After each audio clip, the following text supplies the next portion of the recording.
దాని తర్వాత 2024 adjustment, 2025 adjustment, 2022 adjustment అని ఉంటాయి. అవి అవి లేకుండా ఉంటే ఏ ఇయర్ అడ్జస్ట్మెంటు లేకుండా ప్లస్ ఇప్పుడు కరెంటు మనకి మొదట్లో పెట్టినప్పుడు కరెంటు ఛార్జీ మన దగ్గర వసూలు చేస్తారు. మనం డబ్బులు కడతాం డిపాజిట్, గుర్తుంది కదా. దాన్ని డిపాజిట్ చేసుకుని దాని మీద వచ్చిన వడ్డీతో వాళ్ళు మెయింటైన్ చేసుకోవాలి. కానీ ఆ డబ్బులు ప్రతి నెల కూడా మీ దగ్గర పవర్ ఛార్జెస్ ఏంటండి, సపరేట్ పవర్ మెయింటెనెన్స్ ఛార్జెస్ ఏంటి అడిషనల్గా. దాంతోపాటు ఇంకా చాలా ఉన్నాయి మనకి తెలియని బాధుళ్ళు. అసలు మనకు ఆ బిల్లులో అర్థం ఎవరికైనా తెలుసా అండి? ఫైనల్ గా ఎంత అయింది అంతే, ఫైనల్ గా ఎంత అయింది అంతే. ఇప్పుడు దుర్గగుడికి వీళ్ళకి ఎందుకు గొడవ వచ్చింది?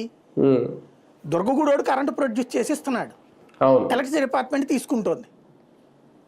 దుర్గగుడోడు ఏం లెక్క, నాకు 10,000 యూనిట్లు కాలిందనుకో, 10,000 యూనిట్లలో నేను 11,000 యూనిట్లు ఛార్జ్ వాడానంటే నువ్వు ఈ 9,000 యూనిట్లు ఇది 10,000 యూనిట్లకు పోను 1,000 యూనిట్లు నాకే డబ్బులు రావాలి కదా అంటది వాళ్ళు.